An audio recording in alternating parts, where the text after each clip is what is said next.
ॐ तब कथामृतं तप्त जीवनम कविभिरीरितं कल्मषापहं श्रवण मंगलम श्रीमदाततं भुवि गृह्णन्ति ये भूरिदा जनः। श्रीमा कथित श्री श्री रामकृष्ण कथामृत पाठ।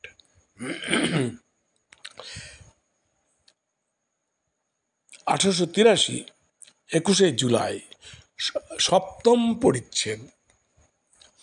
দক্ষিণেশ্বর কালীবাটিতে ভক্ত সঙ্গে ব্রহ্মতত্ত্ব ও আদ্যাশক্তির বিষয়ে কথোপকথন। বিদ্যাসাগর ও কেশব সেনের কথা। জ্ঞানযোগ ও নির্বাণ মত। আষাঢ়ের কৃষ্ণা তৃতীয়া তিথি, ইংরেজি 22 জুলাই 1883 খ্রিস্টাব্দ। আজ রবিবার। ভক্তেরা শ্রী শ্রী পরমহংসদেবকে দর্শন করিতে আবার আসিয়াছেন। অন্য অন্য বারে তাঁহারা প্রায় আসিতে পারেন না। রবিবারে তাঁহারা অবসর পান। অধর রাখাল মাস্টার কলিকাতা হইতে একখানি গাড়ি করিয়া বেলা 1-2টার সময় কালীবাড়িতে পৌঁছিলেন।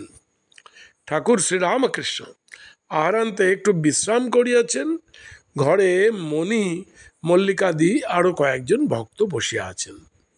রাসমণির কালীবাড়ির বৃহৎ প্রাঙ্গণের পূর্বাংশে শ্রী শ্রী রাধাকান্তের মন্দির ও শ্রী শ্রী ভবতারিণীর মন্দির, পশ্চিমাংশে দ্বাদশ শিব মন্দির। সারি সারি শিব মন্দিরের ঠিক উত্তরে শ্রী শ্রী পরমহংসদেবের ঘর। ঘরের পশ্চিমে অর্ধমণ্ডলাকার বারান্দা, সেখানে তিনি দাঁড়াইয়া পশ্চিমার্শ হইয়া গঙ্গা দর্শন করিতেন। গঙ্গার পোস্তা ও বারান্দার মধ্যবর্তী ভূমিখণ্ডে ঠাকুরবাড়ির পুষ্পোদ্যান।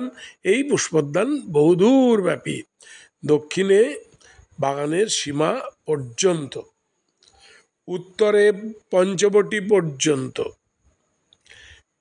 যেখানে ঠাকুর শ্রীরামকৃষ্ণ তপস্যা করিয়াছিলেন ও পূর্বে উদ্যানের 2 প্রবেশদ্বার পর্যন্ত। পরমহংসদেবের ঘরের কোলে 2-1টি কৃষ্ণচূড়া গাছ, নিকটেই গন্ধরাজ, কোকিলাক্ষ, শ্বেত ও রক্তকরবী।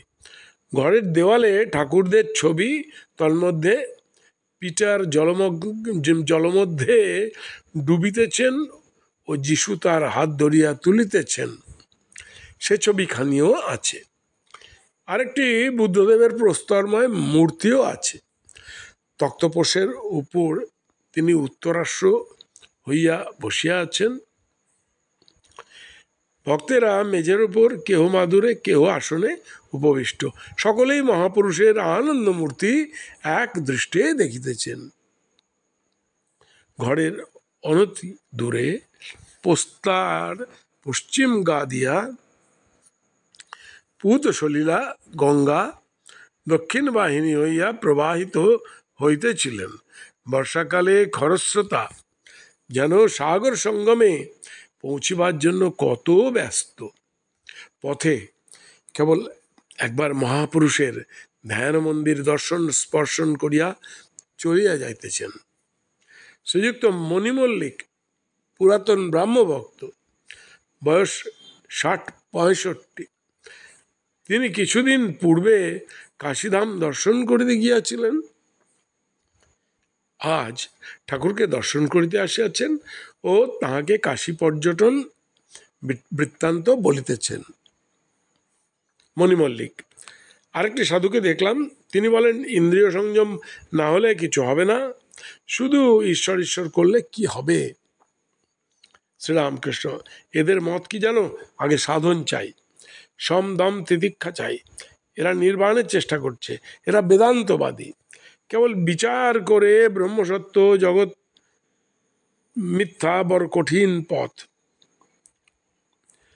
জগৎ মিথ্যা হলে তুমিও মিথ্যা, যিনি বলছেন তিনিও মিথ্যা, তার কথাও স্বপ্নবৎ, বড় দূরের কথা। কীরকম জানো, যেমন কর্পূর পোড়ালে কিছুই বাকি থাকে না, কাঠ পোড়ালে তবু ছাই বাকি থাকে, শেষ বিচারের পর সমাধি হয়, আমি তুমি জগৎ এসবের খবর থাকে না। পণ্ডিত পদ্মলোচন ও বিদ্যাসাগরের সঙ্গে দেখা। পদ্মলোচন ভারী জ্ঞানী ছিলেন, কিন্তু আমি মামা করতুম তবু আমায় সে খুব মানত। পদ্মলোচন বর্ধমানের রাজার সভাপণ্ডিত ছিল, কলকাতায় এসেছিল, এসে কামারহাটির কাছে একটি বাগানে ছিল। আমার পণ্ডিত দেখবার ইচ্ছা ছিল, হৃদয়কে পাঠিয়ে দিলুম জানতে অভিমান আছে কিনা। শুনলাম পণ্ডিতের অভিমান নাই। আমার সঙ্গে দেখা হলো। এত জ্ঞানী আর পণ্ডিত, তবু আমার মুখে রামপ্রসাদের গান শুনে কান্না, কথা কয়ে এমন সুখ কোথাও পাই নাই। আমায় বলল, ভক্তের সঙ্গ করবো এ কামনা ত্যাগ করো, নচেত নানা রকমের লোক তোমায় পতিত করবে। বৈষ্ণবচরণের গুরু উৎসবানন্দের সঙ্গে লিখে বিচার করেছিল। আমায় আবার বললে, আপনি একটু শুনুন। একটা সবাই বিচার হয়েছিল, শিব বড় না ব্রহ্মা বড়। শেষে ব্রাহ্মণ পণ্ডিতেরা পদ্মলোচনকে জিজ্ঞাসা করলে পদ্মলোচন এমনি সরল, সে বললে, আমার 14 পুরুষ শিবও দেখে নাই, ব্রহ্মাও দেখে নাই। কামিনী কাঞ্চন ত্যাগ শুনে আমায় একদিন বললে, ওসব ত্যাগ করছো কেন? এটা টাকা, এটা মাটি, এ ভেদ বুদ্ধি তো অজ্ঞান থেকে হয়। আমি কি বলবো, বললাম, কে জানে বাপু, আমার টাকা করিও সব ভালো লাগে না। বিদ্যাসাগরের দয়া কিন্তু অন্তরে সোনা চাপা।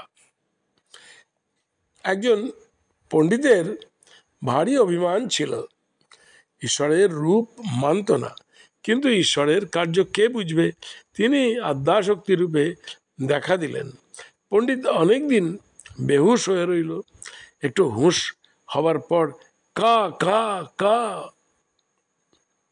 অর্থাৎ কালী এই শব্দ করতে করতে করতে চলল।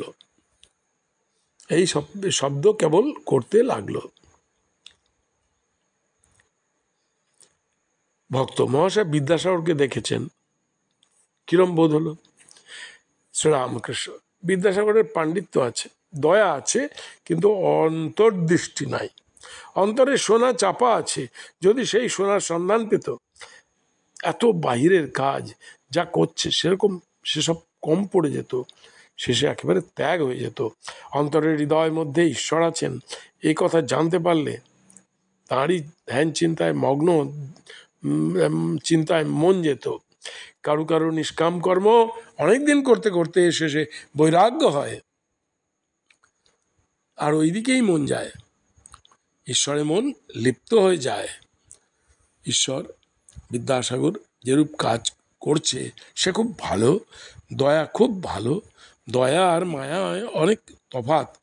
দয়া ভালো, মায়া ভালো নয়। মায়া আত্মীয়ের উপর ভালোবাসা, স্ত্রী পুত্র ভাই ভগিনী ভাইপো ভাগ্নে বাপ মা এদের উপর। দয়া সর্বভূতে সমান ভালোবাসা। আজ এই সপ্তম পরিচ্ছেদ পাঠ সমাপ্ত হলো। নমস্কার। ওং নিরঞ্জনং নিত্যম অনন্ত রূপম ভক্তানুকম্পা ধৃত বিগ্রহং বৈ ঈশাবতারং পরমেশমিড্ডম তং রামকৃষ্ণং শিরসা নমামহ।